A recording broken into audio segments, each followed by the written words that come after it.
Amanecer, 6 de junio de 1944. A lo largo de la costa de Normandía, las primeras oleadas de soldados aliados están tomando las playas al asalto. Una sangrienta batalla acaba de comenzar. Cuando bajaron el portón, el capitán fue el primero en salir. Cuando llegó al final de la rampa, estaba lleno de balazos. Este es el punto decisivo de la Segunda Guerra Mundial. El día D decidirá el destino de muchas naciones. Te sacabas la sangre de las botas y seguías adelante. Solo querías tener una cosa constantemente en la cabeza. Había que conseguir ese objetivo. Muy por encima del caos y la masacre de las playas volaban los pilotos de reconocimiento aliados. Sus cámaras captaron la auténtica batalla del día D según se desarrollaba en tierra. Tras el final de la guerra, esas fotografías se extraviaron o se perdieron. Pero ahora se han vuelto a encontrar. Al disponer las fotografías de reconocimiento sobre un mapa de contornos digitales, es posible crear una vista detallada y en 3 dimensiones del campo de batalla. Estas sorprendentes imágenes nos proporcionan un registro preciso de la mayor invasión de todos los tiempos. A través de estas fotografías podemos seguir las historias particulares de muchos soldados según avanzaba el día D. El día D, lo que nunca vimos. Primera parte.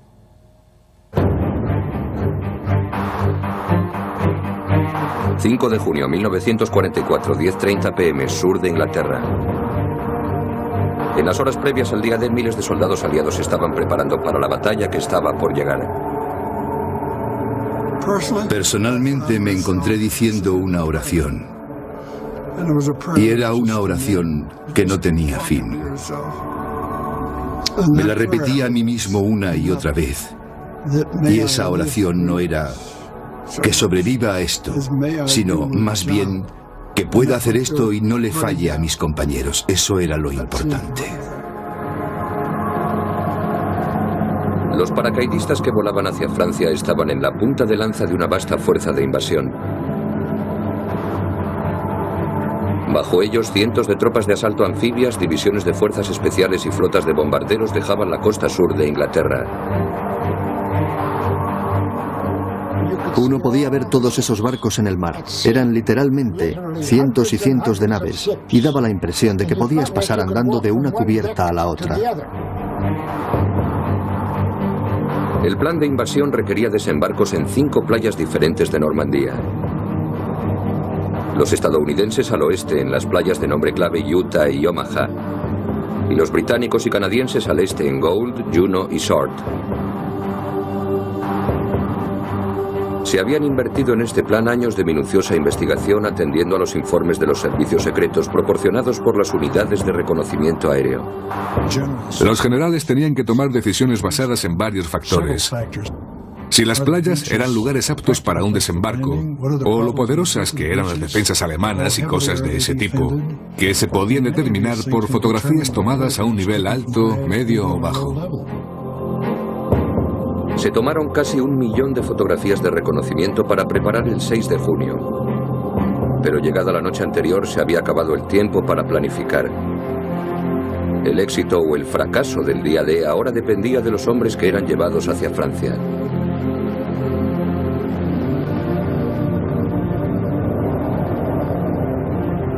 El día D comienza justo después de la medianoche, cuando, aprovechando la oscuridad, 3 planeadores se dirigen a la costa francesa. A bordo, el comandante John Howard y sus tropas aerotransportadas de élite se preparan para esta misión. Yo personalmente estaba muerto de miedo. Iba sentado en el planeador y mis dientes estaban literalmente castañeteando y las rodillas me entrechocaban. Pensaba, bueno, verás, esta va a ser la última vez que vea la Tierra y me voy a... Probablemente estaré muerto dentro de 1 hora o 2. 6 horas y media antes de que comenzaran los desembarcos, estos hombres debían capturar el puente Pegaso. Situado a solo unos 7 kilómetros de las playas donde se iniciaría la invasión, el puente tenía que resultar intacto. Las fuerzas aliadas necesitarían cruzar por ahí para abrirse camino hacia el interior. Las imágenes del reconocimiento aéreo habían permitido que los hombres planearan cuidadosamente su asalto al puente. Se podían ver todos los detalles. No podíamos ver el diseño de las trincheras excavadas en las orillas del canal. Podíamos ver un fortín al final del canal. Podíamos ver las otras posiciones alemanas alrededor del puente. Y por tanto, los detalles que los pilotos de reconocimiento nos habían proporcionado para esta misión eran muchos. Pero hasta con la mejor preparación, la toma del puente Pegaso resultaría muy peligrosa. Creo que prácticamente todos, sin excepción, pensábamos que nos habíamos metido en una misión suicida. Lo que nos daba miedo de verdad era que la 21 División Panzer, que era un grupo endurecido por los combates, estaba en el área en torno a Caen, unos 100 kilómetros de donde íbamos a aterrizar. Nos dijeron que tenían 350 tanques en la división y pensamos, Dios mío, solo necesitan media docena de ellos subiendo por la carretera y estaremos metidos en un lío. Los planeadores se soltaban ahora de los bombarderos que les remolcaban. Y solo 16 minutos después de la medianoche, el planeador de cabeza se estrellaba en los campos que rodeaban Puente Pegaso. Yo iba en el primer planeador y chocamos contra el suelo aproximadamente a unos 100 kilómetros por hora. Las tropas aerotransportadas habían aterrizado justo a unos 43 metros del Puente Pegaso, exactamente como se había planeado. Hubo un gran embrollo para salir del planeador, porque lo último que quieres hacer cuando acabas de aterrizar junto a un puente defendido es quedarte sentado en un planeador de madera. Casi en cuanto salimos del planeador, el comandante Howard, típico de él, estaba en la parte de arriba del canal diciendo: «Vamos chicos, ahora o nunca, vamos», y salimos a la carga detrás de él. Nos habían dicho que los alemanes habían puesto explosivos en el puente y les habían ordenado volarlo en cuanto pensaran que el puente era atacado, así que teníamos que llegar allí deprisa. Danny Broderich, el comandante de nuestro pelotón, corrió a través del puente y nosotros corrimos detrás de él. El teniente Broderich dirigió la carga a través del Puente Pegaso. Estábamos gritando como locos, haciendo todo el ruido que podíamos para asustar a los alemanes. Broderich dispara los primeros tiros aliados del día D, matando a uno de los centinelas.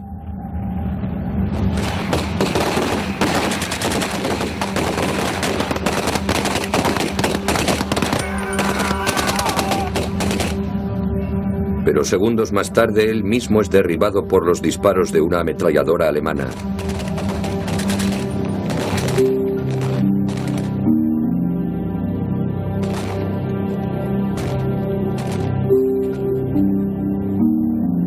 El teniente británico es el primer soldado aliado muerto por balas alemanas el día D.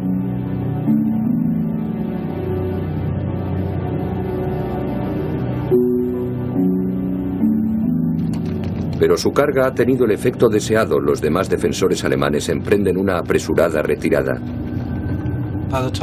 Cuando llegamos al final del puente, los oficiales decidieron que ese no era un buen lugar para quedarse y nos repartimos por los dos lados del puente, tomando ambas orillas del canal y creando posiciones defensivas alrededor.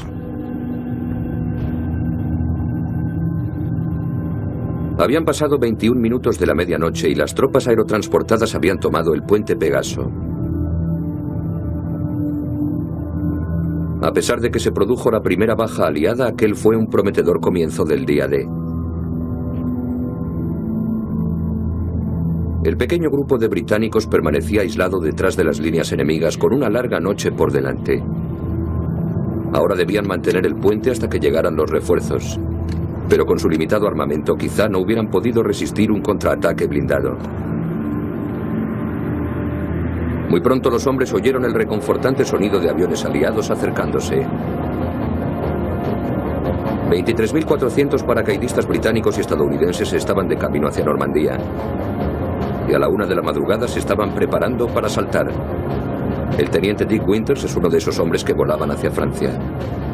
Cuando se acercaba el momento de saltar, se suponía que los aviones tenían que reducir la velocidad aproximadamente a unos 150-200 km/h. Pero en este caso, cuando empezamos a recibir fuego antiaéreo, alcanzaron a un par de aparatos. Muchos pilotos empezaron a pensar en abandonar los aviones. Mi avión cayó en picado.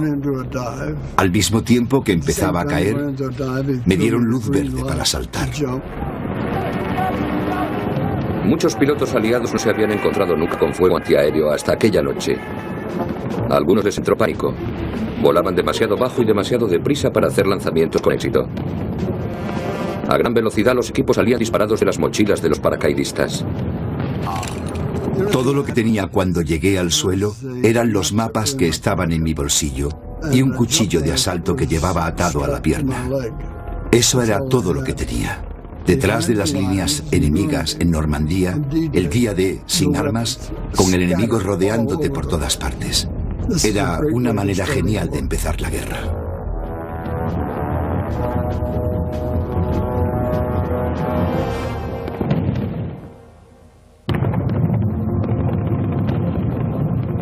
Una de la madrugada del 6 de junio de 1944, el día D está en marcha. En las siguientes 24 horas, cerca de 156.000 hombres desembarcarán en una franja costera de unos 80 kilómetros de largo.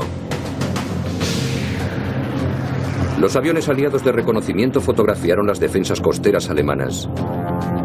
Y las imágenes tomadas sembraron el miedo en los corazones de los estrategas aliados. Estos informes revelaron que Hitler había construido la mayor fortificación de la historia.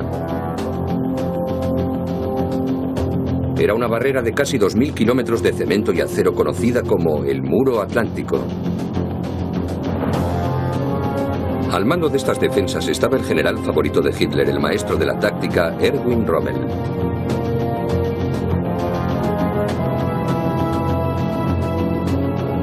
Los riesgos eran enormes para los pilotos de reconocimiento enviados a fotografiar el Muro Atlántico.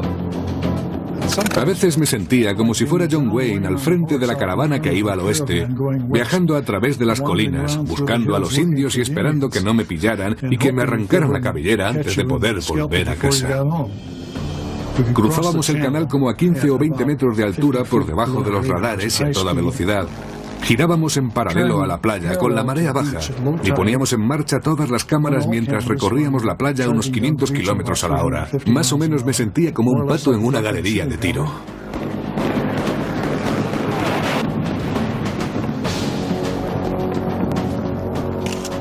Podíamos ver las estructuras de hierro clavadas en las playas con la marea baja para intentar detener a las lanchas de desembarco que se dirigían a aquellas playas. Todas las playas adecuadas para un desembarco anfibio habían sido protegidas por obstáculos pesados y por numerosos emplazamientos de cañones. Se tomaron fotografías de todo eso y se llevó al servicio secreto para que realizaran análisis posteriores. A algunos expertos de reconocimiento, el Muro Atlántico les parece infranqueable y las playas poco más que una zona de tiro alemana.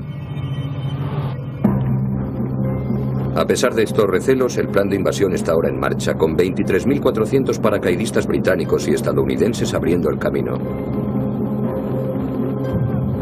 Aprovechando la oscuridad, deben aterrizar detrás del Muro Atlántico, capturar los puntos fuertes y asegurar la salida de las playas. Estas tropas deben preparar el terreno para la mayor invasión anfibia jamás intentada. Comenzará al amanecer, en tan solo 5 horas. Pero los paracaidistas ya tienen problemas. El mal tiempo y algunos errores de los pilotos les han diseminado por toda Normandía. Muchos de ellos no saben dónde han aterrizado ni cómo llegar a sus objetivos.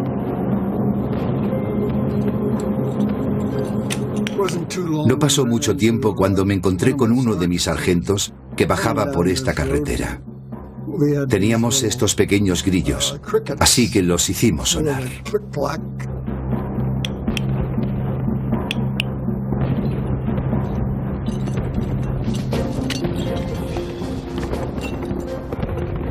Intercambiamos saludos.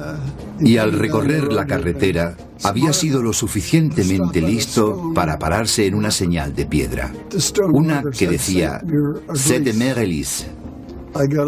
Me metí debajo del impermeable que tenía uno de mis compañeros porque en ese momento había 12 hombres junto a mí. Con la ayuda de una linterna que tenía otro hombre, pude orientarme rápidamente en el mapa, porque los aviones volaban de oeste a este. Me habían dicho que Saint-Mérelis es un pueblo cercano. En mi mapa había un Saint-Mérelis. Sabía exactamente dónde estaba.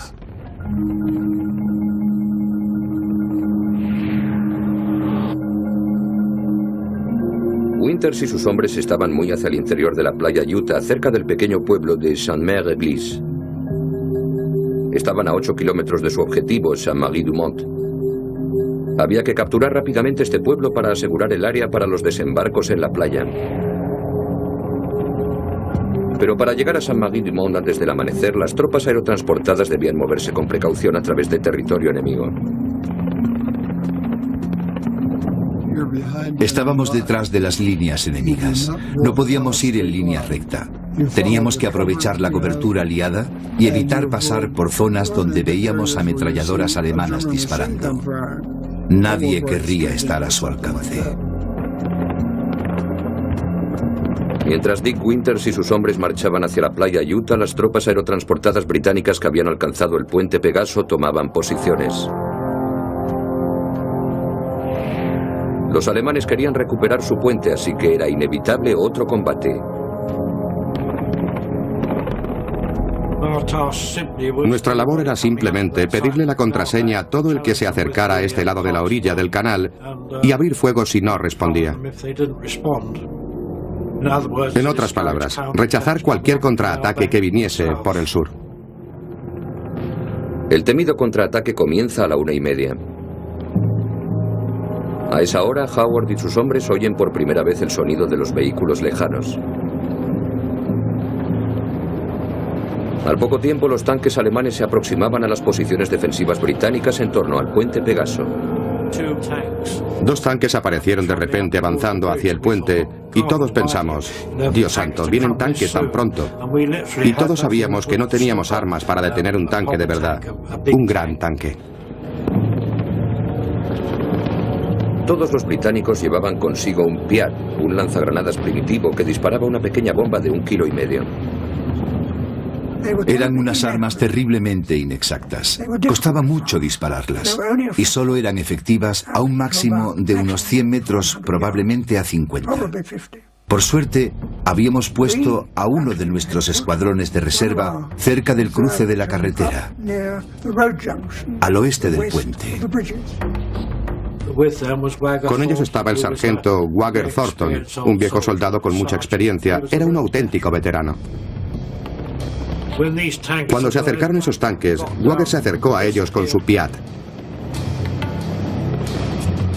Aquel podía ser el disparo más importante del día D. Si se alcanzaba el primer tanque alemán, podía mantenerse el puente. Pero si Wagger Thornton fallaba, los alemanes volverían a tomar el puente Pegaso y estarían libres para lanzar sus divisiones Panzer blindadas justo sobre las playas de desembarco. El sargento británico solo tenía una oportunidad. El sargento Thornton aguantó el fuego hasta que el primer tanque estuvo a 50 metros de él.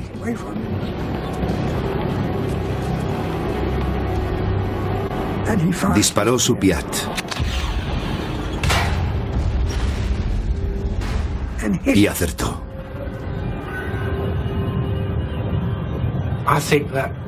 Creo que eso provocó el caos entre los alemanes. Obviamente, los del tanque no sobrevivieron. A uno de ellos le habían volado las piernas y estaba tumbado en la carretera, gritando como un loco. Pero el otro tanque, cuando alcanzaron al primero y estalló, dio marcha atrás a toda velocidad y retrocedió por donde había venido.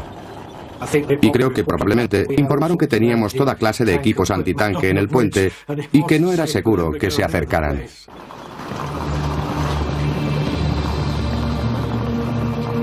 Los aliados habían rechazado el primer contraataque. Pero a solo 9 kilómetros de Caen, los hombres de la 21 División Panzer esperaban junto con sus tanques. Podían llegar al puente Pegaso en solo media hora. Y el comandante de su regimiento, el coronel Hans von Luck, está desesperado por ponerse en marcha. Pero von Luck necesitaba la autorización personal de Hitler para avanzar. Estábamos al lado de nuestros tanques, listos para movernos a las 2 o a las 3 de la mañana. Los conductores habían puesto los motores en marcha, pero no habíamos recibido ninguna orden sobre qué dirección tomar. A las 2:30 de la mañana, Hitler está durmiendo a miles de kilómetros en Alemania. Nadie de los que le rodean tiene el valor de despertarle con malas noticias de Normandía. Hasta que Hitler despierte, sus fuerzas estarán paralizadas, ya que ha mantenido el control personal sobre las divisiones de tanques, dejando a los comandantes locales impotentes.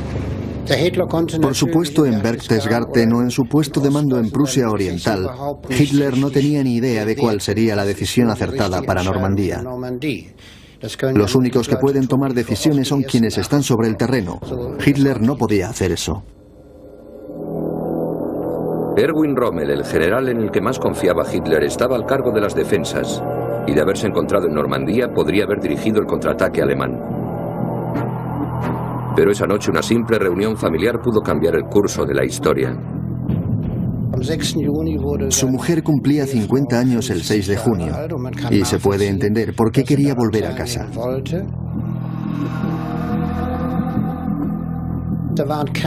En ausencia de Rommel no había nadie que tuviera el suficiente valor para tomar decisiones estratégicas determinantes. Esa es la razón de que dudaran. Pero en la guerra la duda puede ser fatal. Según amanece el día D, los defensores alemanes en las playas tienen la primera visión de las fuerzas aliadas. La mayor flota de invasión de la historia se dirige directamente hacia ellos.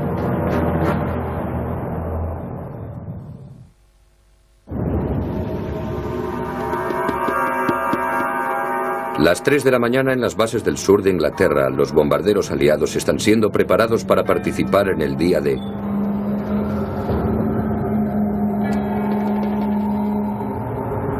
Frank Mays era un artillero de torreta que todavía no había oído las noticias de la invasión de Francia.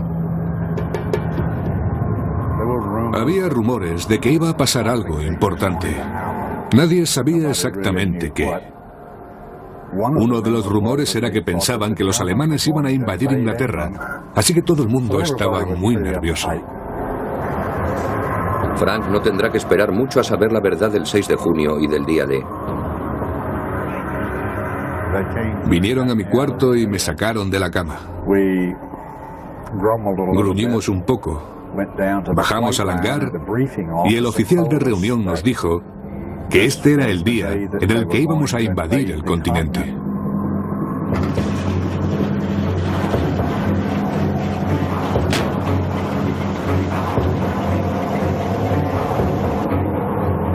Despegamos a las 4 en punto de la mañana.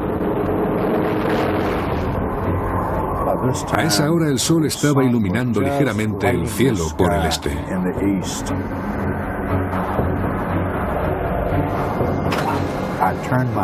Giré mi torreta y hasta donde podía ver había aviones, había bombarderos. Los aliados pondrán aproximadamente 5.112 bombarderos en el aire el día D. Podía ver los grandes buques allí abajo, disparando sus cañones, los grandes penachos de humo. Hasta podía ver las estelas blancas que dejaban sobre el mar las lanchas de desembarco. Frank Mays muy pronto está sobre su objetivo, la playa de Omaha.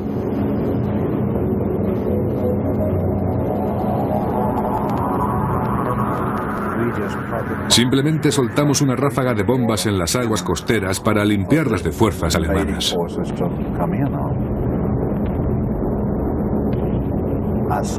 Vi las bombas estallando en el agua, en la costa, y me alegré de no estar allí abajo. En los años posteriores al día D ha continuado la controversia sobre la precisión del bombardeo en la playa de Omaha. Ni una sola maldita bomba cayó en la playa de Omaha. ¿Pero qué demonios os pasa a vosotros? ¿Es que no sabéis leer un mapa? Le habían ordenado a medianoche retrasar el lanzamiento de bombas 30 segundos. Verás, eso las pondría a medio camino de París. Así que un montón de granjeros franceses allá en el campo vivieron un infierno muertos de miedo y murieron un montón de buenas vacas. Sin embargo, las tripulaciones de los bombarderos están seguros de que hicieron su trabajo y de que lo hicieron bien.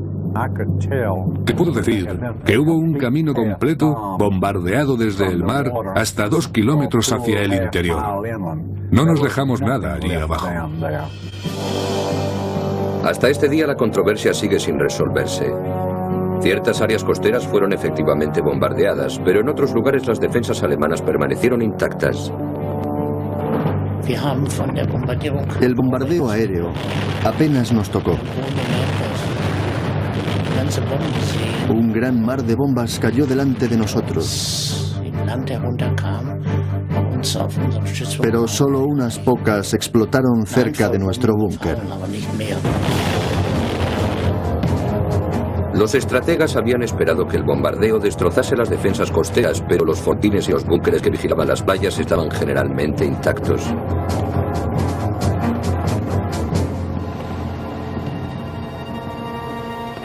Los hombres que se dirigían hacia la costa por mar no sabían nada de esto. Para ellos la visión de vastas flotas de bombarderos sobrevolando y atacando la costa era ampliamente reconfortante. Los bombarderos medianos volaban por encima de nosotros y se podía oír su zumbido constante. Parecía que estaban bombardeando la costa con decisión y nos hacía pensar que íbamos a poder atravesar la playa a pie porque ¿qué podía resistir aquel bombardeo?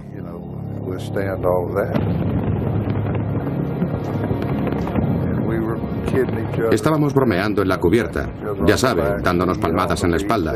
Nos vemos en la playa, nos vemos en París. Éramos muy optimistas. Los hombres se preparan para pasar de los buques de transporte a las pequeñas lanchas de desembarco que les llevasen a la playa. Teníamos que bajar por la escala de cuerdas para llegar a las lanchas de desembarco. Había 30 hombres en cada lancha. El mar estaba muy picado.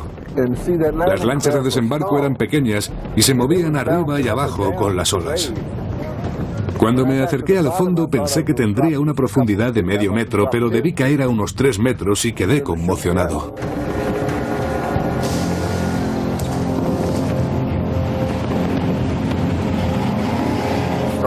Empezamos a dar vueltas y vueltas esperando a que el resto de los grupos de desembarco salieran del buque al mar. Y el mar estaba muy picado. Quiero decir que estaba muy embravecido. Se podía ver la espuma de las olas. Todo el mundo acabó empapado y muchos se marearon y empezaron a vomitar. Usaban sus bolsas de mareo y vomitaban en ellas. Y todavía estábamos a unos 16 o 17 kilómetros de la costa.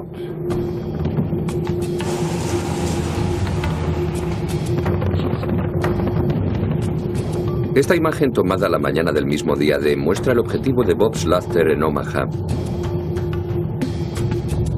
Las colinas que había tras gran parte de los 6,5 kilómetros de longitud de la playa representaban un problema para los aliados. Impedían que los blindados avanzaran hacia el interior para apoyar a las tropas. Al darse cuenta de esto, los alemanes habían concentrado sus defensas en torno a unos pocos nudos de carreteras claves en el interior. La cañada de Virville era una de estas carreteras de salida y un objetivo estratégico fundamental para los aliados. Nuestro trabajo el día D era desembarcar en la cañada de Virville, que era probablemente el punto más fuertemente fortificado de los 80 kilómetros de costa.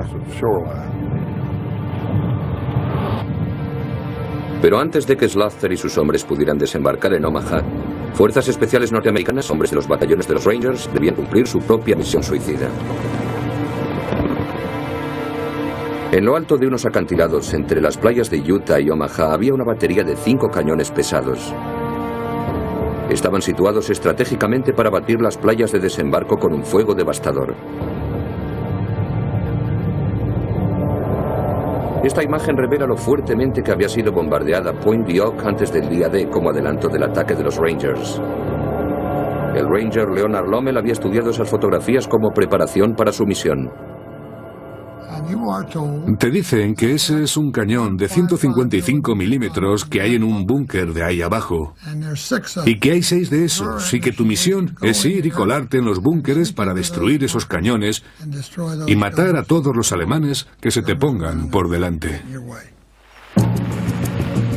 Los hombres tenían que navegar hasta el pie de Point Duhoc, escalar el acantilado de 30 metros de altura y tomar los cañones.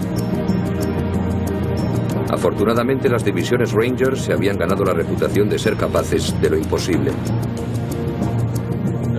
No éramos unos chicos simpáticos, ni muy afables, pero sí un poco especiales. Y teníamos algo que ardía dentro de nosotros. Estábamos listos para la acción, muy confiados en nosotros mismos. Amábamos el riesgo y la aventura. Y por supuesto la actividad más arriesgada en la que uno se puede meter es la guerra. Muy peligrosa tanto entonces como ahora, pero es emocionante. El general Omar Bradley, el principal comandante en campo del día D, sabía que la misión de destruir los cañones de Point Duhoc requería hombres con una especial determinación. El general Bradley había visto a los Rangers en acción en el norte de África y Sicilia y había dicho: estos cabrones pueden hacer lo que sea. Dijo: sé que destruirán esos cañones, pero puede que no queden muchos de ellos después de eso. El plan requería que los Rangers llegasen a las 6:30 de la mañana, justo por delante de las primeras oleadas de desembarco en la playa Omaha. Entonces tendrían muy poco tiempo para subir por los acantilados y destruir los cañones. Pero con las primeras luces, el plan se está viniendo abajo. La mañana del día D, al amanecer, todos estábamos forzando la vista, intentando ver algo en el horizonte. Según las cosas se hacían más y más nítidas, aquello no pintaba bien.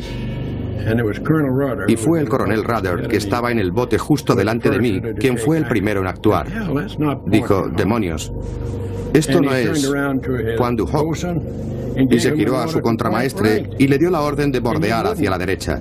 El coronel se enderezó, era un hombre enorme, y se giró y dijo: timón a la derecha. Y el timonel estaba tan asustado que simplemente le hizo caso y giró toda la columna de botes. Allí estábamos, apenas a tiro de rifle de la costa.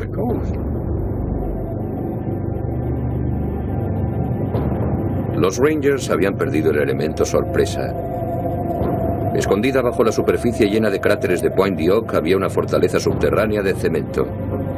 Las tropas alemanas estaban saliendo de su madriguera y ocupando las defensas. Verás, llegamos 38 minutos tarde, a las 7:08, y los alemanes estaban listos en la parte de arriba, disparándonos según nos acercábamos.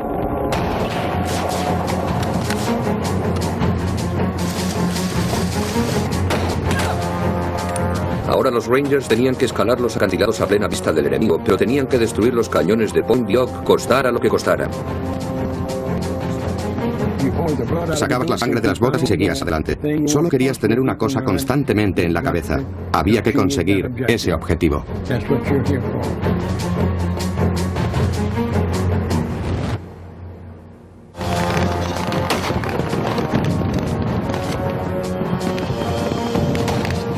A las 7:08 de la mañana del día D, los Rangers comienzan el asalto a Point Duhoc. Yo fui el primer herido de mi lancha de desembarco, pero fui capaz de escalar. Una bala de ametrallador pasó a través de mi costado derecho y me atravesó un músculo o algo parecido. No chocó con ningún hueso ni nada. A pesar de la fiera resistencia, tienen que escalar los acantilados y destruir una batería de cañones alemana. Los alemanes estaban allí, arriba, tirándonos granadas.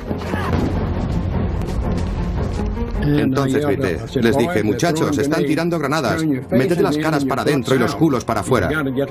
Si te tiene que dar algo de metralla, ya se sabe, tu culo se puede encargar de esa metralla mucho mejor que tu cara.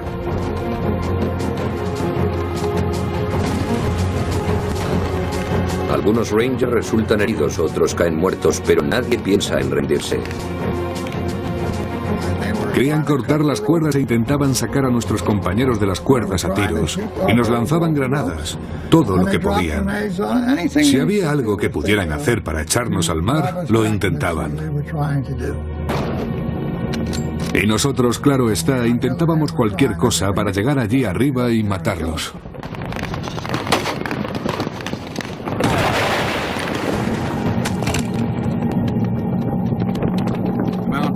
En ese momento hubo una explosión terrorífica. Y lo último que recuerdo eran todas esas rocas y el barro rodando por la colina.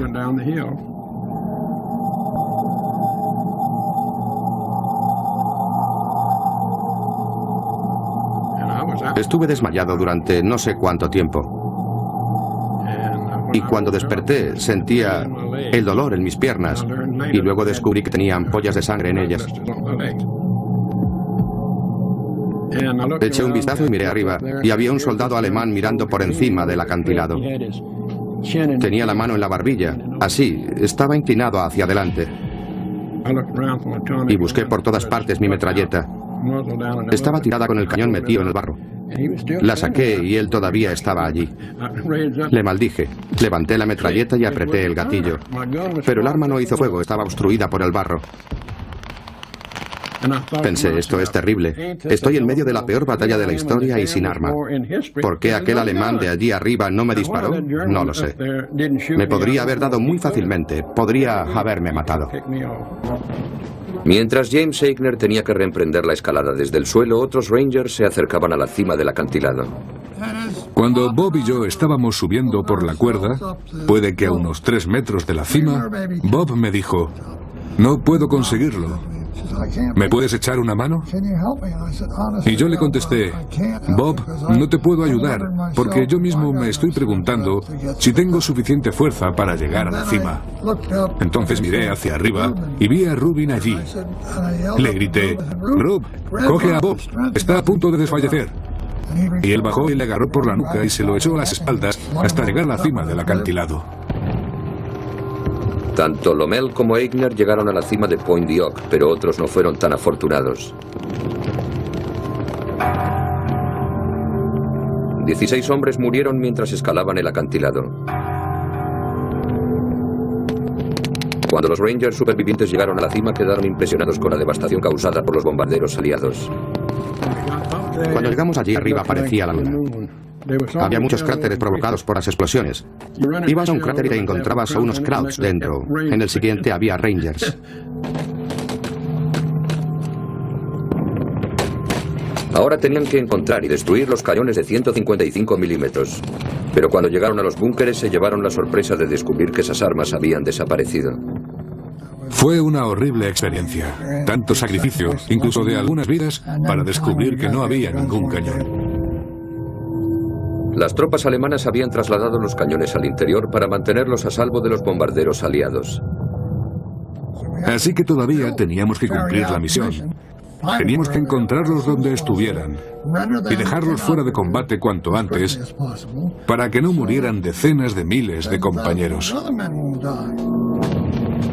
Leonard Lommel y Jack Kahn se dirigieron al interior para buscar los cañones alemanes. No sabíamos a dónde dirigirnos. Vimos unas marcas en la única carretera que había. Eran marcas de ruedas. Lommel y Kahn siguieron las marcas 2 kilómetros hacia el interior. Las pistas les llevaron a un huerto donde se toparon con los cañones que estaban bien camuflados. Allí estaban los 5. Habíamos dado con ellos por suerte y no había nadie vigilándolos. En la otra dirección había una patrulla armada de unos 50 alemanes acercándose hacia nosotros. Pasaron a unos 15 metros de nuestro lado. Ahora teníamos que mantenernos con vida. Teníamos que destruir esos cañones, dejarlos fuera de servicio. Usando granadas incendiarias, Leonard Lommel y Jack Kahn pronto utilizaron los cañones.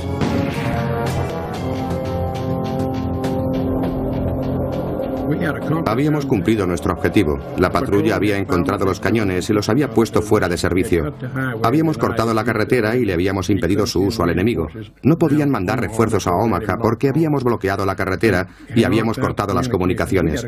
Habíamos cumplido nuestra misión. Esta fotografía sacada en la mañana del día D muestra a James Eigner y a sus compañeros descansando durante una pausa en los combates. Nos habíamos relajado allí, en nuestro pequeño cráter. Yo estaba sentado allí, tomando un sorbo de agua de mi cantimplora, y esperábamos ver llegar a nuestros refuerzos bajando por la carretera. Se suponía que llegarían allí al mediodía. De hecho, pasarían 2 días enteros hasta que los refuerzos pudieran llegar a los Rangers en Point Duck. Mientras tanto, tendrían que luchar solos, manteniendo su posición frente a contraataques incesantes. Cuando finalmente llegaron los refuerzos, solo quedaban en pie 90 de los 225 Rangers que iniciaron la misión.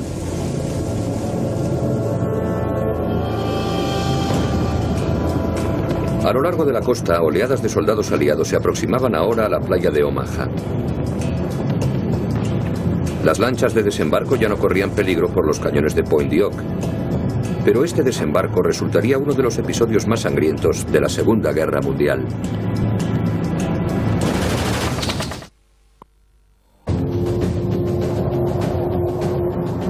El día de lo que nunca vimos, segunda parte.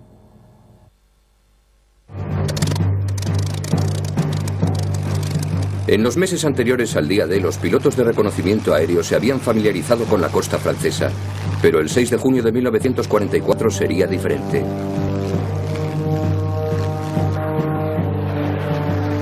Ese día serían testigos privilegiados de la historia.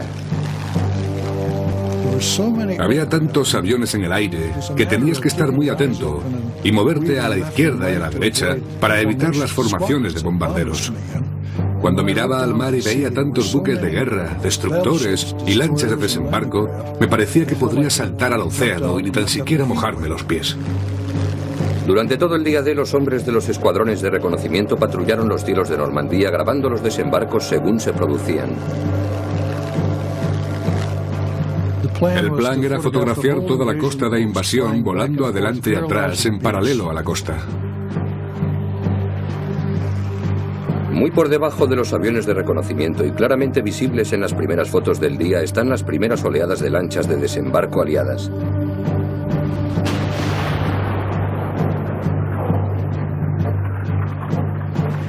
Se dirigen hacia la playa Omaha.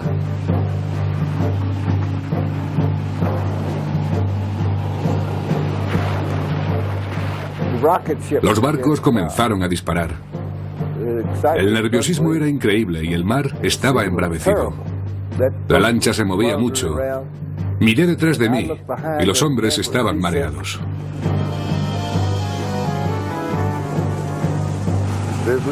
Cuando nos acercamos un poco más y estábamos, no sé, a unos 200 o 300 metros de la playa, empezaron a sonar disparos de artillería y morteros y comenzaron a caer proyectiles por todas partes. Uno de los proyectiles levantó un geyser de agua que nos empapó a todos. Y a todos se nos revolvió el estómago. Era espeluznante todo aquello.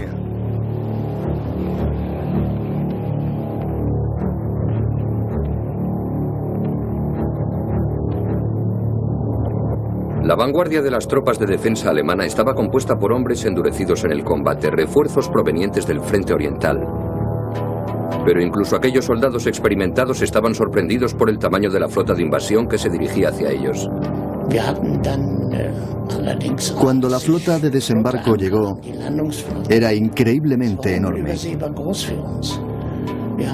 Nos decíamos, esto no puede estar pasando. Son muchísimos barcos. El horizonte estaba plagado de barcos.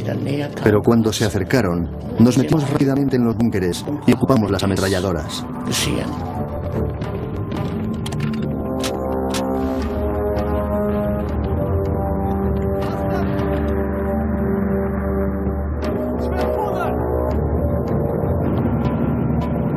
Creíamos que iba a ser un paseo por la playa, creíamos que iba a ser pan comido. Y recuerdo haberle dicho al resto, nos lo vamos a pasar de muerte. Los búnkeres alemanes estaban casi intactos y las lanchas de desembarco aliadas en su aproximación final navegaban directamente hacia ellos.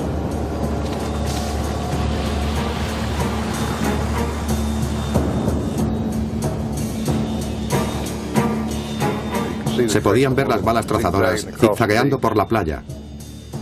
Además del humo de los morteros, se podían oír los obuses de artillería pasar por encima y frente a nosotros. No sabíamos si íbamos a desembarcar justo delante de un búnker alemán, o del emplazamiento de un cañón, o a saber delante de qué.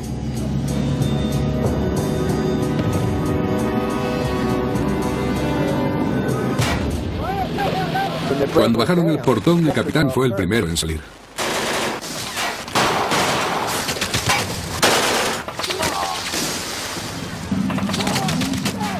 Cuando llegó al final de la rampa estaba lleno de balazos.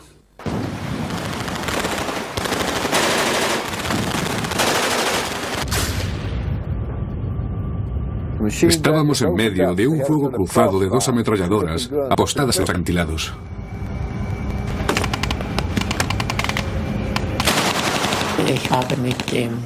Disparé mi rifle cuando estábamos a menos de 200 metros de la playa. Aquella era una situación terrible para las tropas que desembarcaban. Un compañero me gritó: Franz, no dispares demasiado pronto. Espera a que salten al agua. Cuando bajaron las rampas y los soldados saltaron, la mayoría de ellos cayeron al agua. Si estaban muertos o heridos, no lo sabíamos.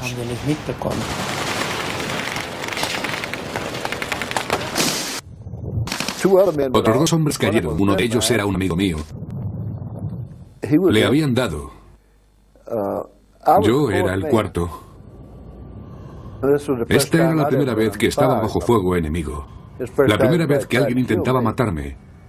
Y con los nervios y el miedo, me caí de la lancha. Me fui directo al fondo. El agua estaba fría, tan fría como el hielo.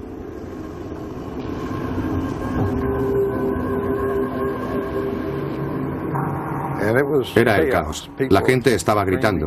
A algunos les habían alcanzado y se estaban ahogando porque no podían.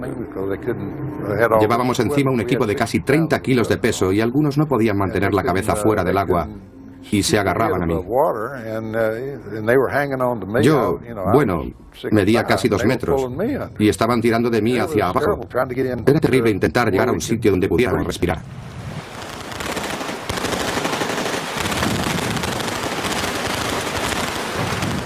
Cuando volví a estar de pie, puse los pies en el fondo, me impulsé y salí afuera. El capitán estaba gritando: «Me han dado, ayudadme». Fui hacia él. Estaba quizá a unos 3 o 4 metros de él. Pero entonces vi sangre. El agua se estaba tiñendo de rojo y me dije: será mejor que me salve a mí mismo. Ya no hace falta. Entonces miré hacia atrás. Y todos los demás que habían bajado de la lancha estaban muertos. No había contado con eso.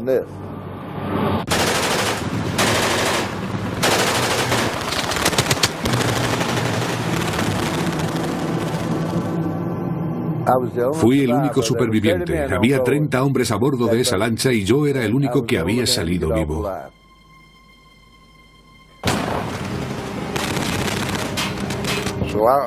Salí lo más cerca que pude de la playa y mis artilleros número 1 y 2 estaban justo a mi lado.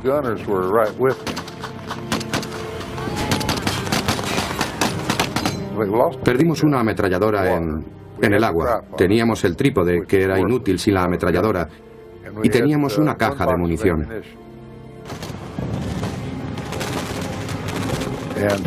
Así que yo, bueno, me tumbé en la playa y estaba decidiendo cuándo cruzarla. Y todavía podía ver las balas plazadoras de las ametralladoras disparando de un lado a otro. La marea alcanzaba la playa muy deprisa, realmente. En la playa Omaha había una marea terrible. La marea llegaba tan deprisa a la playa Omaha que muchos heridos eran incapaces siquiera de nadar hasta ponerse a salvo. Eran engullidos por las olas.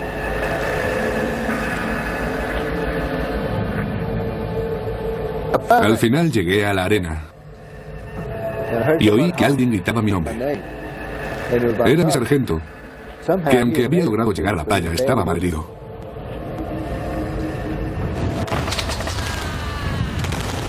El sargento se había levantado gritándome para que fuera a ayudarle. Y cuando se irguió un poco sobre un costado, un tirador le vio desde los acantilados.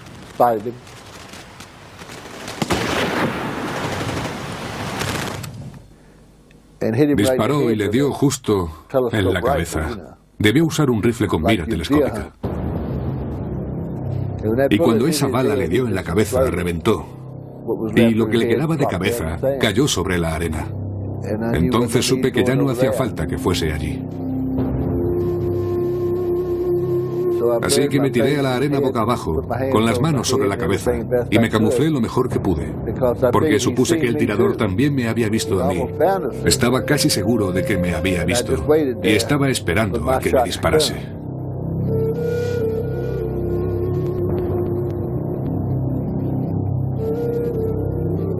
Pero parece que debió distraerse con unos blancos mayores o mejores, supongo, y no disparó contra mí.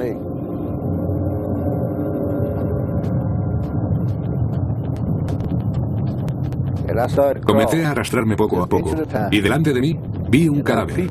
Me arrastré hacia él y decidí utilizarlo como escudo durante un tiempo. Después pasé junto a trozos de cuerpos, cadáveres. No se puede imaginar lo que había por allí.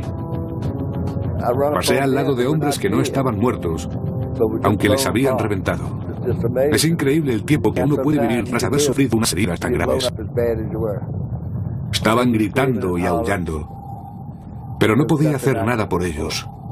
Yo simplemente me arrastraba.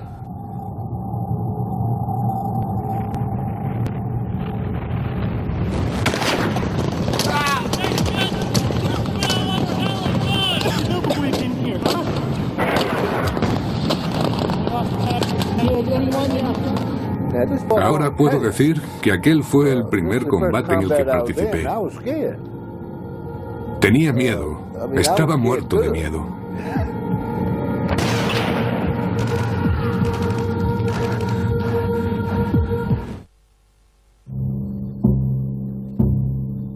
En el flanco este del ataque aliado estaban las playas encomendadas a las tropas británicas y canadienses, Gold, Juno y Sword. A las 7:26 de la mañana en la playa Sword, las primeras oleadas de asalto encaraban el peligro.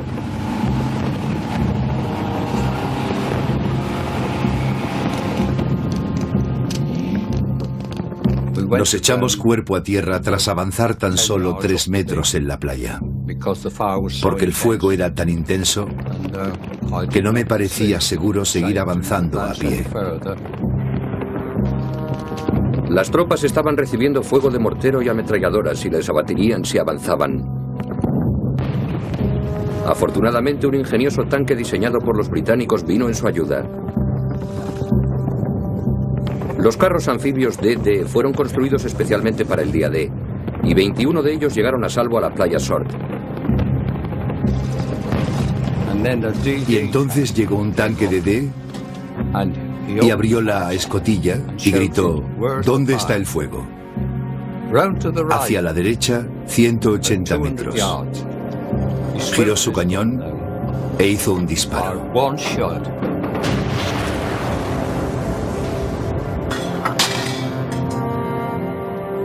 Se acabó el fuego de mortero. Hubo un silencio completo y hasta el fuego de ametralladora del enemigo desapareció. El cañón del tanque de D fue completamente esencial. Dominó la playa una vez estuvo allí. Eso fue todo. Durante toda la mañana los tanques DD continuaron atacando las posiciones alemanas en Sword. En medio del combate, sucesivas oleadas de tropas desembarcan en la playa. Algunos hombres de esas últimas oleadas muestran una absoluta frialdad. Sin parecer muy preocupados por los disparos enemigos, se sientan para disfrutar de una taza de té. Cuando los soldados llegaron a la playa, lo primero que querían hacer, tras un largo viaje en el mar, era tomar un sorbo de té. Teníamos que quitarles la idea de la cabeza porque no queríamos que se agrupasen en la playa preparando té. Queríamos las playas despejadas para hacer sitio a los tanques y demás vehículos. Decíamos: no, dejadlo, acabad con esos alemanes y luego podréis tomar una taza de té. Las tropas británicas pronto se reagrupan y antes de que pase mucho tiempo continúan su avance. Esta fotografía aérea muestra a hombres y vehículos introduciéndose hacia el interior por la playa Sword.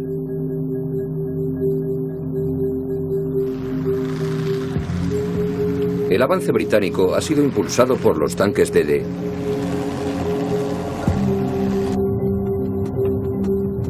Pero en las embravecidas aguas de la playa Omaha, todos los tanques anfibios, excepto uno, han volcado o se han hundido. Allí los hombres no tienen apoyo blindado que les proteja de las ametralladoras alemanas. Su única cobertura posible está más adelante. Se trata de un dique de cemento. Para alcanzarlo, el sargento Bob Slaughter debe atravesar una gran extensión de playa descubierta. Eran 200 o 300 metros de arena lisa. Era como atravesar 3 o 4 campos de fútbol. Un recorrido muy largo.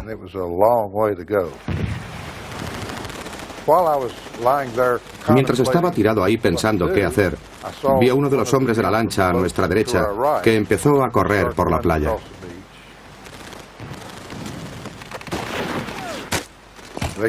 Le dispararon y cayó en la arena. Y comenzó a gritar porque estaba herido. Entonces uno de nuestros sanitarios fue a ayudarle. Y también dispararon al sanitario.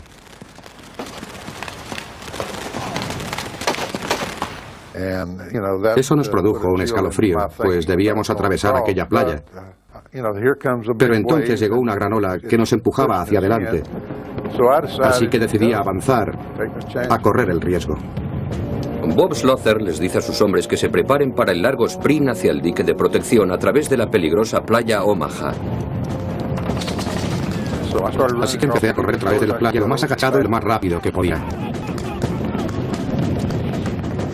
Seguí corriendo, corriendo y corriendo, sin parar. Aquello se hacía eterno.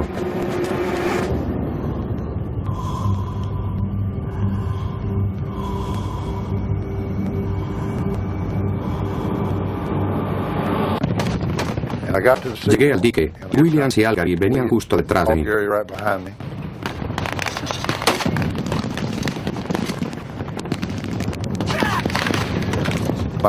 Estaba sin aliento y muerto de miedo.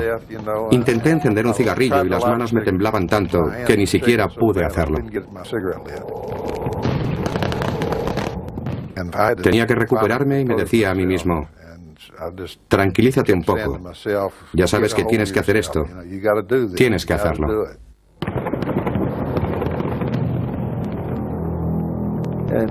Finalmente, después de un buen rato, llegué a ese dique. Y allí me encontré a un soldado de otra lancha que se llamaba Mac Smith y era de Virginia Occidental. Literalmente tenía un ojo colgando y le puse una venda para tapárselo. Me quedé ahí con él y con otros 5 o 6 hombres más durante un tiempo. Estábamos relativamente protegidos de las ametralladoras alemanas, pero la marea venía y traía cadáveres que rodaban como si fueran leños. Corríamos y los traíamos junto a nosotros mientras los alemanes nos disparaban. Lo hacíamos por si alguno de los cuerpos aún estaba con vida, como ocurrió en algunos casos, muy pocos. Teníamos a un sanitario con nosotros y conseguimos salvar a unos cuantos. Pero lo que hicimos la mayor parte del día fue recoger y devolver cadáveres al mar.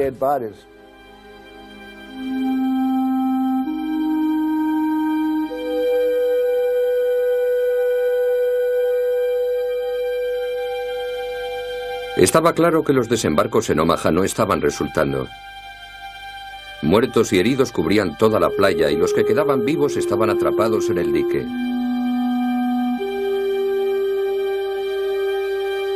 Quedarse ahí significaba una muerte segura, pero parecía suicida avanzar sin apoyo de artillería ni de los tanques.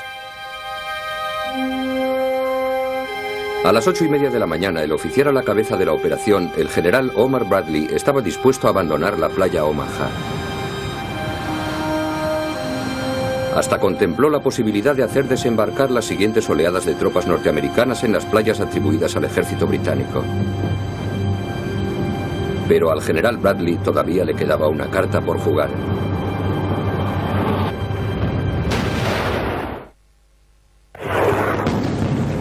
Son las 8:30 de la mañana del día D y el desembarco en la playa Omaha no sigue el plan previsto. Pequeños grupos de hombres han llegado vivos a la playa, pero ahora se encuentran atrapados en el dique y siguen siendo atacados por el fuego alemán. De los pocos tanques que han alcanzado la playa, casi todos han sido destruidos. Sin apoyo blindado, la infantería es un blanco fácil. Los hombres que están a bordo de los destructores en mar abierto observan cómo se produce el baño de sangre en la playa de Omaha. Emplazado justo en la desembocadura de la cañada Biatville está el bombero Dean Hatton en su barco, el USS McCook. Las primeras tropas son prácticamente aniquiladas. Casi todos sus miembros son alcanzados porque los alemanes han puesto ametralladoras y morteros muy cerca de Biatville y desde allí los pueden disparar a placer. Destruían las lanchas de desembarco en cuanto llegaban a la playa. Recuerdo haber visto pequeños tanques alineados frente a la playa, intentando subir por la colina hasta Biatville-sur-Mer, pero enseguida parecieron estar fuera de combate. Por culpa del humo que oscurecía la playa Omaha, los destructores no podían identificar objetivos en tierra. Su única opción era acercarse a la playa, pero en aquellas aguas poco profundas se arriesgaban a encallar. Debían tomar una dolorosa decisión: observar cómo aniquilaban a la infantería o arriesgarse a perder sus barcos. El capitán dijo que si teníamos que encallar en la costa para destruir aquellos cañones, lo haríamos. Quería proteger a las tropas que desembarcan porque estaban sufriendo un castigo terrible. Cuando nos acercamos para disparar desde más cerca, pudimos ver a los hombres en la playa corriendo junto a un montón de chatarra. Eran los vehículos que habían sido destruidos y habían quedado tirados en la playa. Nos acercamos a unos 450 metros, lo que para un destructor supone arriesgarse a tocar fondo. Estaban disparando a las lanchas de desembarco e intentamos destruir los emplazamientos de los cañones antes de que alcanzasen a las lanchas. Destruimos algunos con la primera salva. Nuestros cañones de 4 o 5 pulgadas abrieron fuego rápido y destruyeron un fortín situado en un lado del acantilado.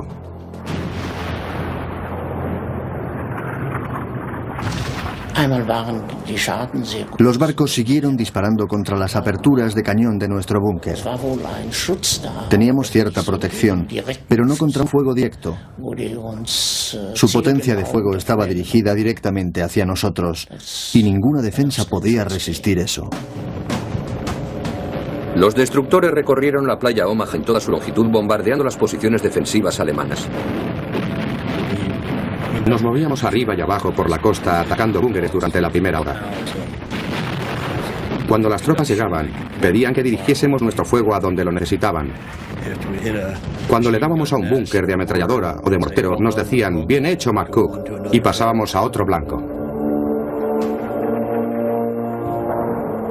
Para los alemanes que estaban recibiendo esos proyectiles, el impacto era devastador. A las 10:30 de la mañana, aquella acción decisiva de los destructores había cambiado las cosas en la playa Omaha. Aquello proporcionó una gran inyección de moral a los hombres que estaban al pie del dique y en pequeños grupos iniciaron la siguiente fase del ataque. Sabía que si me quedaba parado me matarían. Tenía que seguir adelante, aunque la verdad es que todos los hombres estaban paralizados y me sorprendió que 1 o 2 se arriesgaran. Todavía bajo una oleada de fuego alemán, los soldados empiezan a dejar atrás las playas corriendo hacia las colinas y acantilados del interior.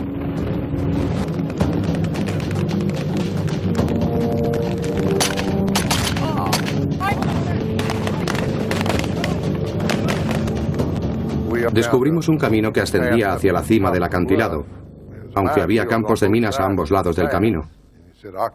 Por todas partes había carteles en alemán en los que ponía Achtung Minen. Llegamos allí y empezamos a cavar. Esa era nuestra misión, llegar arriba y prepararnos para un contraataque que sabíamos que estaba al caer. Esperábamos que ocurriera en un tiempo máximo de 24 horas. En cuanto llegamos a la cima, pudimos ver la posición alemana de Nebelwerfer.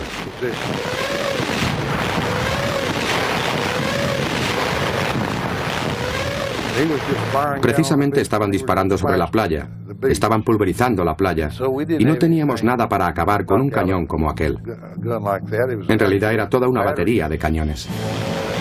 Un sargento primero que estaba con Bob Slother llevaba una de las pocas radios operativas que aún quedaban en la playa Omaha. Presley contactó con el destructor que estaba en el canal y le indicó hacia dónde tenían que disparar.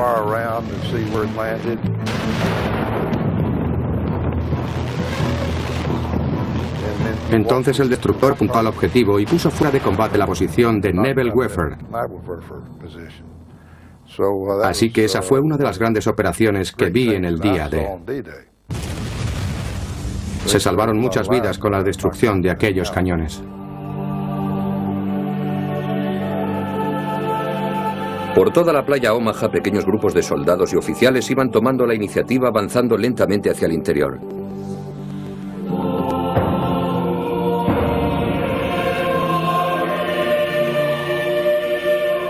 Los aliados habían roto el muro alemán, pero pagando un precio terrible por su éxito.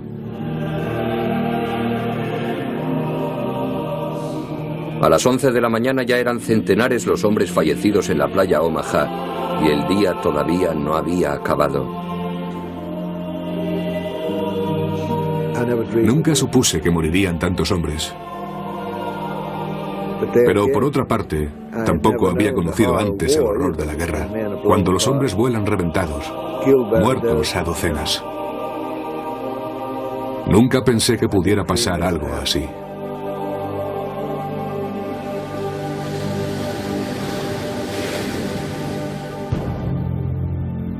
Hacia el lado oeste de la playa, las bajas no han sido tan graves.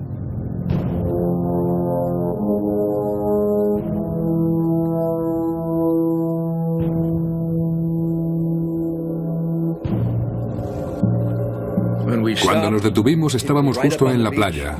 Bajó la rampa, caminamos por allí y ni siquiera nos mojamos los pies. Las tropas defensoras de la playa Utah consistían en su mayor parte en Ost Battalions formadas por hombres de Europa Oriental que habían sido reclutados a la fuerza en el ejército alemán. Muchos eran reacios a arriesgar sus vidas luchando por Hitler. Estaban completamente desorganizados. Habíamos tenido suerte hasta en eso, en que estuvieran desorganizados, así que muchos de ellos se rindieron, otros murieron y otros escaparon y también capturamos a unos pocos, de manera que ofrecieron poca resistencia. Pero según los hombres de la playa Utah entraban en el interior, empezaron a encontrar una oposición más fuerte. Además, se movían en un terreno muy poco familiar. Cuando llegamos al otro lado, estábamos en un campo de setos. Nunca habíamos entrado para una lucha entre setos. Yo ni siquiera sospechaba que allí pudiera haber setos. Y los alemanes nos estaban esperando detrás de ellos. Según avanzábamos, pensabas, bueno, esto no va a estar tan mal. Y de repente, te encontrabas frente al fuego enemigo. Lo que más nos inquietaba eran los tiradores subidos a los árboles. Tiradores enemigos escondidos en árboles. Tenían trajes que se confundían con la vegetación y nunca sabías cuándo te ibas a encontrar con uno de ellos. Los setos eran, por supuesto, una ventaja cuando estabas defendiendo una posición, ya que te podías camuflar o esconder detrás de ellos. Los paracaidistas de la 101 aerotransportada tenían unas zonas predeterminadas para el aterrizaje en esa zona. Desde la 1 de la madrugada habían estado luchando para despejar los setos y barrer la resistencia alemana. Su misión principal era tomar las carreteras, las vías de salida de la playa Utah y reunirse con las tropas de tierra según avanzaran hacia el interior. Pero en el caos y la confusión de la noche, los paracaidistas sufrieron un gran retraso.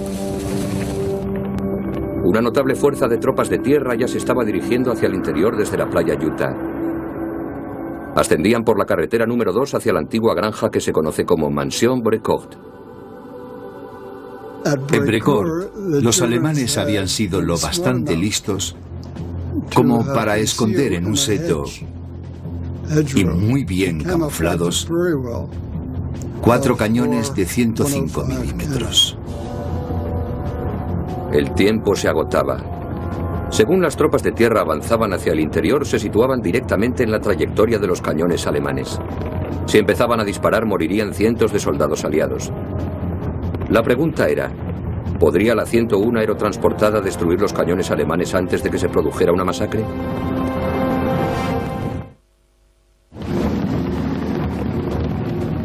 8:30 de la mañana del día D. A la vanguardia de las tropas aliadas, los soldados combaten para abrirse paso hacia el interior. Pero los hombres que habían desembarcado en la playa Utah están avanzando directamente hacia la trayectoria de unos cañones enemigos de 105 milímetros.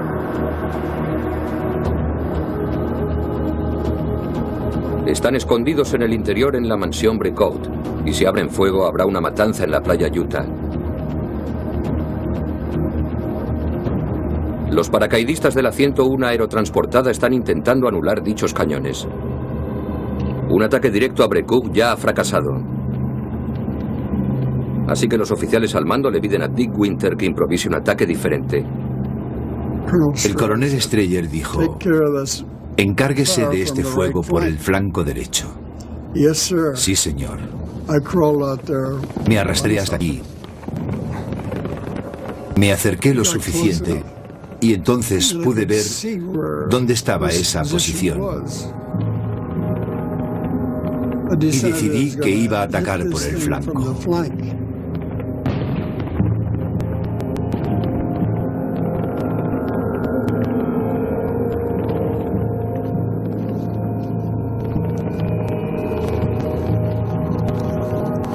El teniente Compton y 2 hombres se arrastraron hacia adelante con instrucciones: cuando estéis lo suficientemente cerca, lanzad granadas de mano a esa trinchera.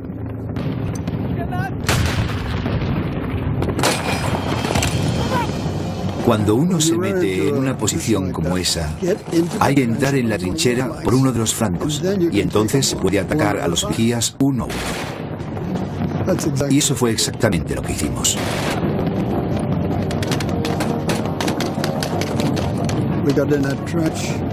Nos metimos en esa trinchera y destruimos el primer cañón cogiéndoles desprevenidos.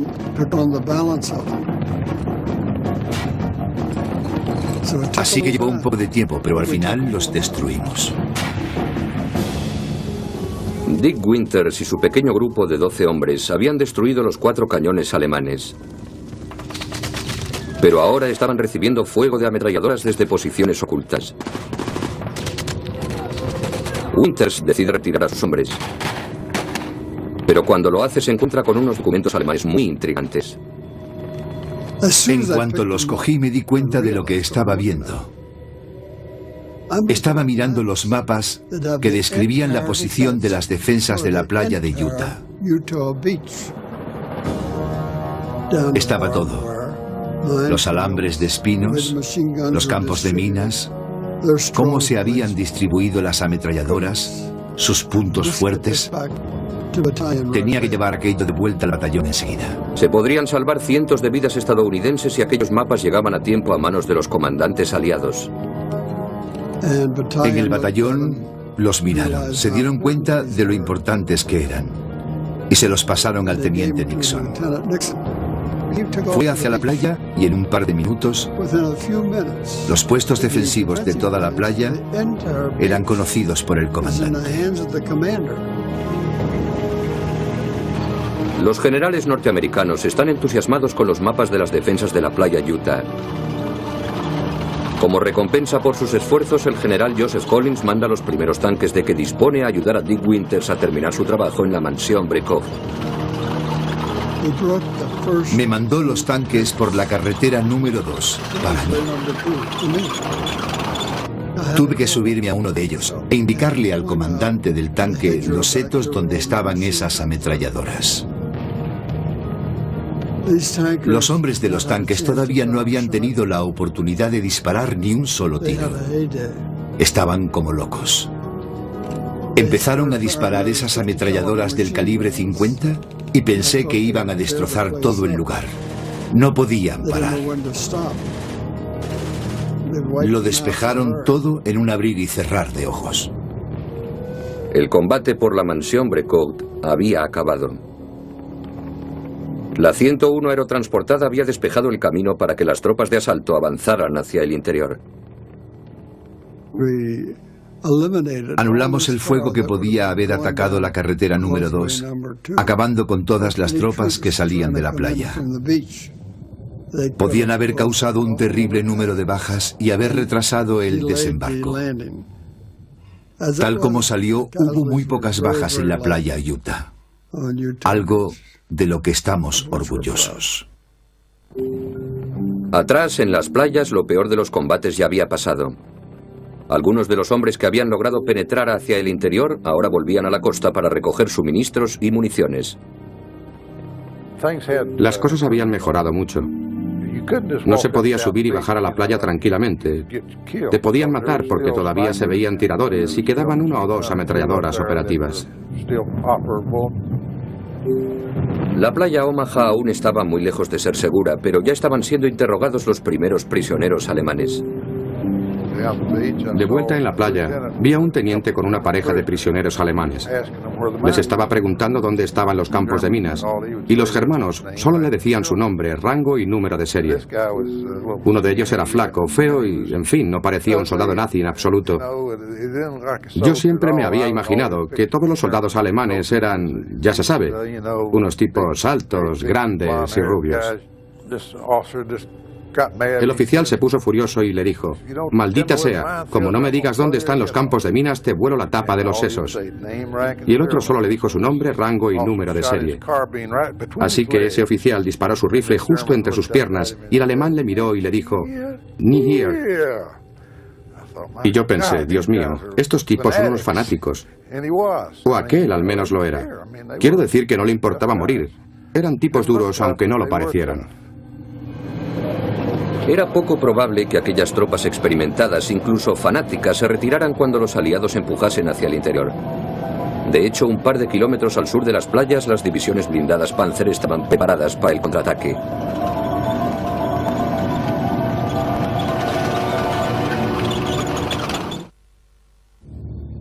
A la 1 de la tarde del día D, las tropas aliadas rompieron el muro atlántico mediante el asalto a las 5 playas de la invasión y se abrieron paso en la Francia ocupada.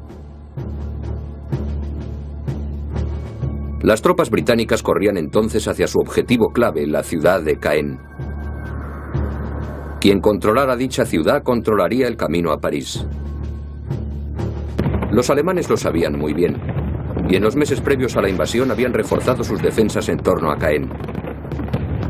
La mayor amenaza para los aliados es la 21 División Panzer situada en las afueras de la ciudad. Los bombarderos aliados han estado bombardeando ferozmente Caen desde la medianoche. Y a primeras horas de la tarde está a punto de comenzar el siguiente bombardeo. Dejamos nuestra base aproximadamente a la 1 de la tarde y teníamos que atacar lo que se sabía que era el cuartel general alemán. Estaba en la ciudad de Caen. Era un antiguo castillo que los alemanes habían confiscado y usado como cuartel. Tuvimos el honor de darles un golpe muy duro.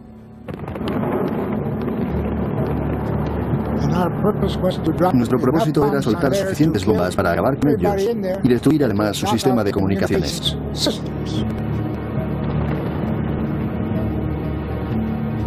Los B-26 hallaron sus blancos y a primeras horas de la tarde gran parte de Caen estaba ardiendo.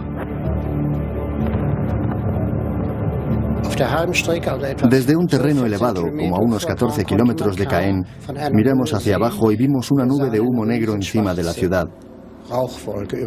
Pensamos, Dios mío, esto sí que es la guerra.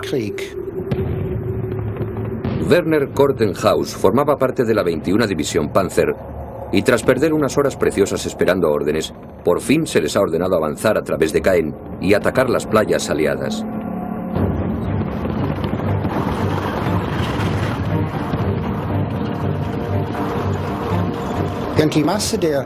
La mayor parte de la división intentó ir por el norte a través de Caen, pero les resultó muy difícil. A causa del bombardeo, las calles de la ciudad estaban intransitables, así que tuvieron que rodear Caen. No llegaron a sus posiciones de ataque hasta las 4 de la tarde, y para entonces ya no había nada que hacer. Pero a pesar de ser tarde, la división Panzer fuertemente blindada podía seguir causando problemas a los aliados que avanzaban hacia el interior.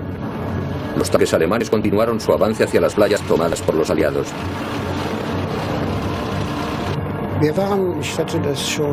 Estábamos muy inquietos. Nos preocupaba mucho el peligro de conducir de día, sabiendo que podíamos sufrir un ataque aéreo. Hubiéramos preferido mucho más avanzar de noche. Cientos de cazas aliados estaban patrullando los cielos de Normandía buscando la oportunidad de bombardear sus objetivos. Atacábamos cualquier cosa que se moviera, sin importar lo que fuera. Generalmente, en lo que se refería a tropas, solo teníamos que hacer una pasada. Salían de la carretera e intentaban esconderse en cualquier parte. Cuando la división Panzer alemana se acercaba a las playas, fue detectada por unos cazas. Sufrimos un ataque aéreo sobre las 5 de la tarde, justo al este de Caen. Estábamos parados junto a nuestros tanques esperando nuevas órdenes cuando los cazas se acercaron a nosotros volando muy bajo. Nos metimos debajo de nuestros tanques para protegernos. Recuerdo que un compañero cometió el error de subirse al tanque para entrar por una escotilla y le mataron.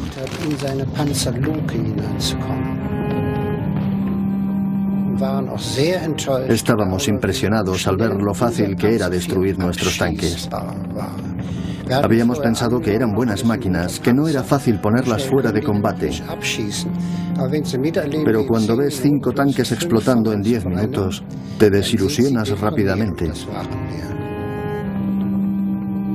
Los contraataques encabezados por los Panzer sufrieron un gran revés. A la vista de semejante concentración de poder aéreo aliado, no podían avanzar. Y entonces pasó algo extraordinario.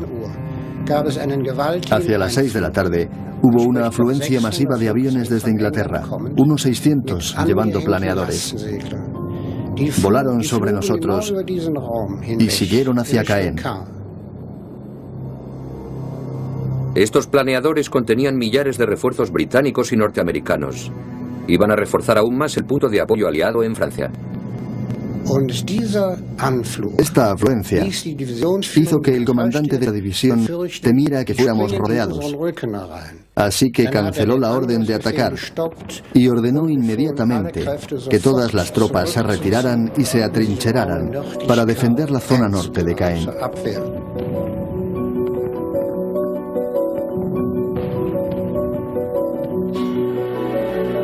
Los aliados no tomaron la ciudad de Caen el día D, pero su poderío en las playas estaba asegurado. Según va cayendo la noche, las imágenes aéreas revelan la vasta flota de planeadores alineados en los campos de Normandía.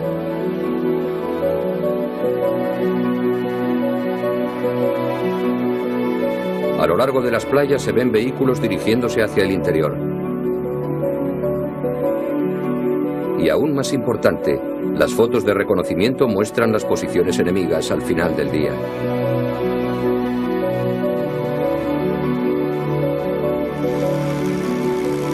Solo unas horas después de que los pilotos de reconocimiento hayan vuelto a Gran Bretaña, estas imágenes estarán en manos de los miembros de la inteligencia aliada. Las fotografías tomadas el día D serían analizadas por un oficial de inteligencia que informaría al general y que le diría: aquí estamos nosotros, aquí están ellos, por aquí tenemos que mandar los cazabombarderos para neutralizarles, aquí tenemos que dirigir los disparos de la artillería naval. Todas las decisiones se tomaban teniendo en cuenta lo que revelaban las fotografías acerca de la disposición de las tropas amigas y enemigas. Para Ray Beckley, el día D ya había acabado. Él, junto con otros pilotos de reconocimiento, había regresado a la base y se preparaba para un merecido descanso. Le daba gracias a Dios por ser un piloto de reconocimiento aéreo en vez de un soldado de tierra.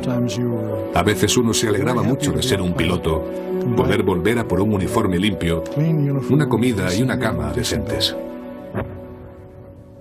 Para los hombres que habían aterrizado no habría camas decentes. Tras largas horas de combate descansaban cuando y donde podían, perturbados a menudo por la actividad enemiga. La noche del día D estábamos ocultos tras un seto y al otro lado del campo, tras otro seto, estaban los alemanes. Estábamos cansados. Habíamos estado combatiendo todo el día anterior, toda la noche, y habían sido combates muy duros. Estábamos deseando descansar un poco. Los alemanes, en cambio, estaban frescos, disparando sus rifles al aire y gritando. No podíamos resolver esta duda. ¿Irían a hacer estos tipos un ataque nocturno? Estaba muy preocupado. En casi ningún frente se produjeron ataques nocturnos por parte de los alemanes. Según se iba haciendo de noche en Normandía, los hombres del día D reflexionaban sobre todo lo que habían visto y protagonizado. Muchos de ellos habían sido testigos de la muerte de sus propios compañeros. No es como en las películas, con música patriótica sonando de fondo. Se muere sucio, asustado, herido y con dolor. Hay que dejarlos ahí, no se les puede mover. Se quedan ahí tirados hasta que llegan los enterradores y los recogen varios días después, cuando el combate se ha trasladado a otra parte. Los cadáveres se apilaban en las playas tras el día D como si fueran troncos.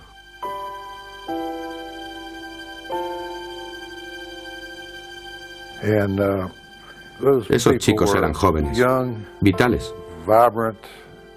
Algunos de ellos eran listos y no vivieron para cumplir 20 años.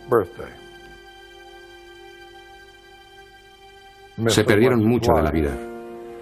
Nunca vieron un horno microondas, ni un avión a reacción, o alguna de las cosas que nosotros consideramos cotidianas. En las 5 playas de la invasión, los aliados habían sufrido aproximadamente 10.000 bajas. Pero unos 146.000 soldados norteamericanos, británicos y canadienses habían entrado en Normandía sin peligro. Hitler había empleado 4 años y una vasta proporción de los recursos de Alemania para construir el muro atlántico. Los aliados lo habían roto y atravesado en un solo día. A pesar del terrible coste en vidas humanas, los desembarcos habían sido un éxito. El día D sería una fecha decisiva, y a partir de entonces los alemanes estarían a la defensiva, retirándose lentamente hacia su país. Dick Winter será uno de esos miles de hombres que seguirán luchando durante los largos meses de guerra que quedan por delante. Pero terminado el día D, sus pensamientos vuelven a su hogar. Me puse de rodillas y dije, Señor mío, gracias por haberme dejado vivir el día D. Y si sobrevivo a la guerra, espero volver a casa, encontrar una buena porción de tierra y tener paz y tranquilidad durante el resto de mi vida.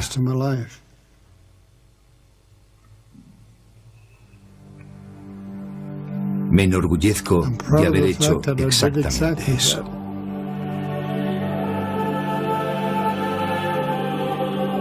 Hoy, en la costa de Normandía, los cañones están en silencio y el muro atlántico se derrumba en el mar. Las playas, manchadas una vez con la sangre de tantos jóvenes, ahora están en paz.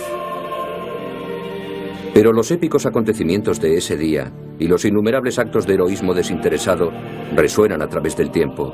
60 años después,